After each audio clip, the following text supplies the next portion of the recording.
కథా హక్కుల చైర్మన్ అంటే ఏంటి సార్ మీరు చేసే?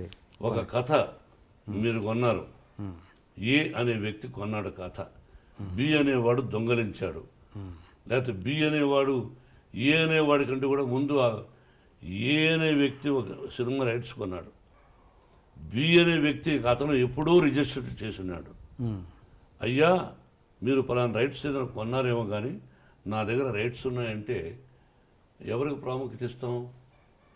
వాడు ఒరిజినల్ వాడు దొంగతనం లేవు కొన్నామంటే కొన్నారు బట్ ఐ హ్యావ్ రైట్స్ అన్నప్పుడు ప్రాముఖ్యత ఎవరికి ఇస్తాము?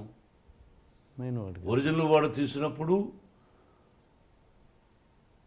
ఈ కొనుక్కున్న వాడు చూసి తెలియకపోవచ్చు, రైటర్కి తెలియకపోవచ్చు, కానీ వాడు కొనుక్కునేశాడు. మీకు అర్థమైంది? ఆ లాంగ్వేజ్లో రిలీజ్ అయింది, హిట్ అయింది, ఇతను దాన్ని చూసి కొనుక్కున్నాడు, ఇక్కడ తెలియ కొనుక్కున్నాడు. ఈ సమస్యలు ఉంటాయంటాయి. దీనికి ప్రాధాన్యత ఇస్తామంటే ఆ టేబుల్ మీద కూర్చొని న్యాయం చేయాలి, చాలా కష్టతరమైన పని. అదొకటి. తెలిసి పలాని బి అనేవాడు రైట్స్ వాడి దగ్గర ఉన్నాయి, వాడు రిజిస్టర్ చేశాడంట అని దర్శకుడు తెలిసి, హీరో తెలిసి వాడేం చేస్తాడులే అని చేసిన కకృతిపడిన వాళ్ళు ఉన్నారు. అటువంటి వాళ్ళ కోసమే అది.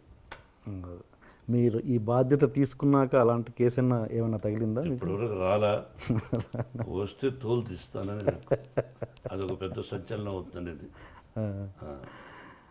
మీరు గతంలో చాలా చేశారు ఇలాంటి షేడ్స్ ఉన్న క్యారెక్టర్స్, ఏది ఎం ధర్మరాజు ఎంఏ కావచ్చు, రాయలసీమ రామన్న చౌదరి, అలా. ఆ సినిమాలకి ఈ సినిమాకి ఎంటైర్లీ డిఫరెంట్ వేరియేషన్ చెప్పండి. Entirely different. రెండు విభిన్నమైన పాత్రలు. శివాజీ హీరో, ఓకే, ఇతని పేరు గాయత్రి పటేల్. ఇద్దరూ ఒక తల్లి బిడ్డలు కాదు.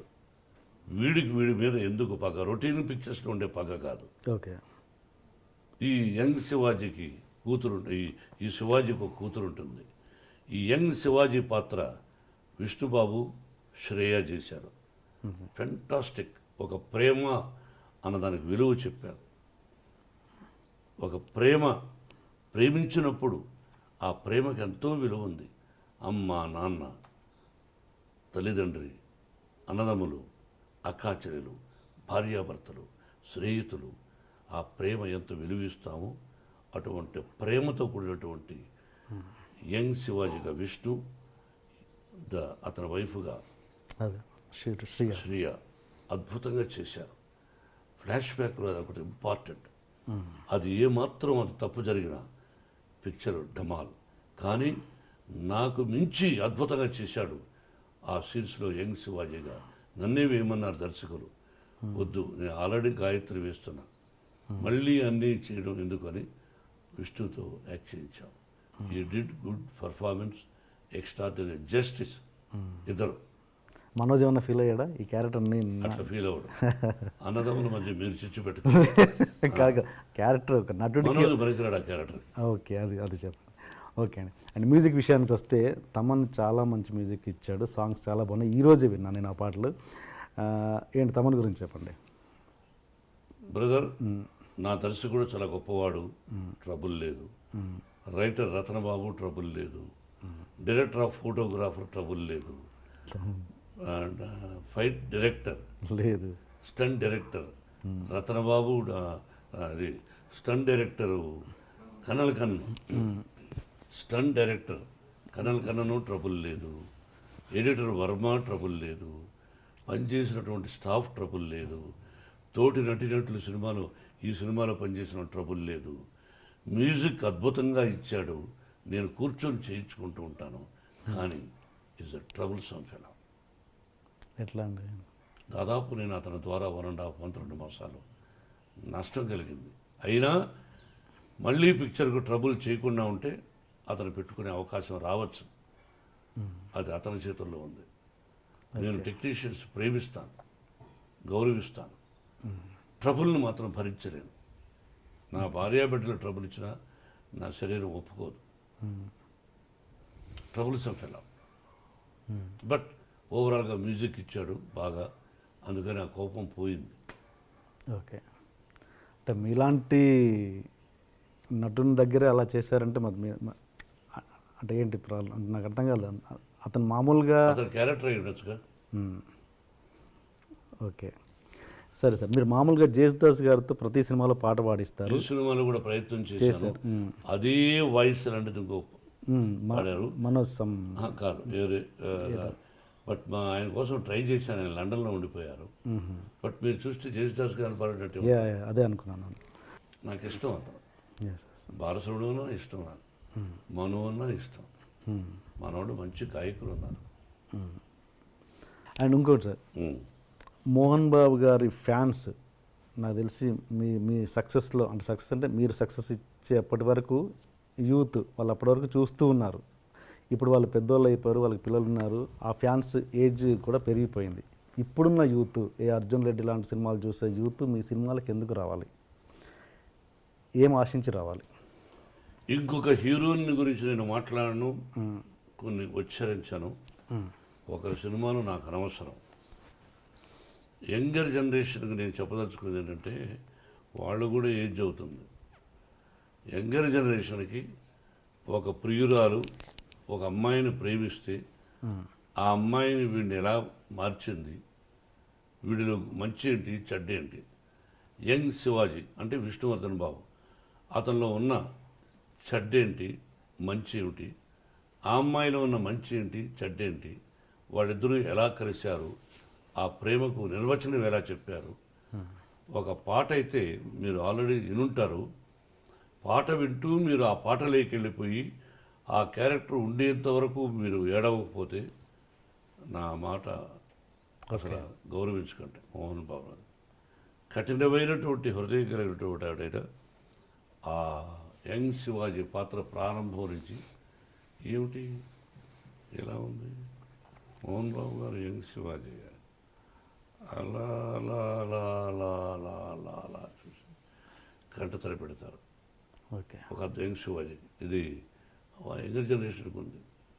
తర్వాత అదే యంగర్ జనరేషన్కి ఐటమ్ సాంగ్ అంటూ ఉంటారు. ఐటమ్ సాంగ్ అంటే తెలుగు పదం నాకు అర్థం కాల. అలాగే పటేల్కు ఈ యంగర్ జనరేషన్ నచ్చే ఐటమ్ సాంగ్, ఐటమ్ అన్నదాన్ని అటువంటి ఒక సాంగ్ అన్నది ఈ విధంగా కూడా చూపించచ్చా. ఐటమ్ సాంగ్ లాగా ముందు ఒప్పుకోవడాలు, వెనకాల ఒప్పుకోవడాలు, పైన ఒప్పుకోవడాలు కాదు. ఈ టైప్ ఒక కావ్యంగా కూడా తీయచ్చా. నవరసాల్లాగా ఉన్నాయి ఒక ఆ ఇద్దరు అమ్మాయిలు చేసింది. ఈ గాయత్రి పటేల్ అనేవాడు ఎంజాయ్ చేస్తూ సరస్సుకు రాదోరా టైప్, ఆ టైప్ ఈ మధ్య దాదాపు 20 సంవత్సరాలే. అంత బ్యూటిఫుల్ సాంగ్. ఓకే, తర్వాత మీరు అన్నారు ఫైట్స్ అన్నది యంగర్ జనరేషన్ ఇష్టపడతారని. ఓకే, ఫైట్స్ 20 సంవత్సరాలు 18 సంవత్సరాలకు ముందు ఎలా చేశానో దానికి మించి చేశాను. నాకు shoulder pain, knee pain, neck pain. I did it. You see that tomorrow 9th. Okay. ఎవరండి fight master? Colonel. Okay, okay. And ఇలాంటి సినిమా చూస్తుంటే మాకు రవిరాజ పినిశెట్టి గారు గుర్తొచ్చారు. ఈ సినిమా చూస్తుంటే రవిరాజ పినిశెట్టి గారు డైరెక్షన్ అన్న విధంగా ఉంది. అంటే మీరు గతంలో ఆయనతో ఇలాంటి సినిమాలు చాలా చేశారు. ఈ సినిమాకు ఆయన అనుకున్నారా ఎప్పుడైనా? లేదు. వాడు ఒక మంచి డైరెక్టర్. రవిరాజ పినిశెట్టి మంచి డైరెక్టర్. మంచి కథ అనుకుంటే వాడిని పెట్టుకోవడానికి నాకు ఎప్పుడూ అభ్యంతరం లేదు.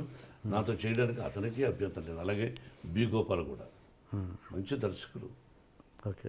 ఈ సినిమా వాళ్ళకి ఇద్దామని మీకు అనిపించలేదు ఎప్పుడు? లేదు. ఓకే. డైలాగ్ ఇది చెప్తా అన్నట్టు గుర్తున్నాను. అంటే అనారోగ్యం ఎలా వస్తుందో చెప్పనా, అలవాట్ల వల్ల కాదు. మనిషిగా చూడని రోజున అనారోగ్యం వస్తుంది. మీకు అర్థమైందా? అలాగే వ్యక్తిత్వం కోల్పోయాడు కూడా మనిషి,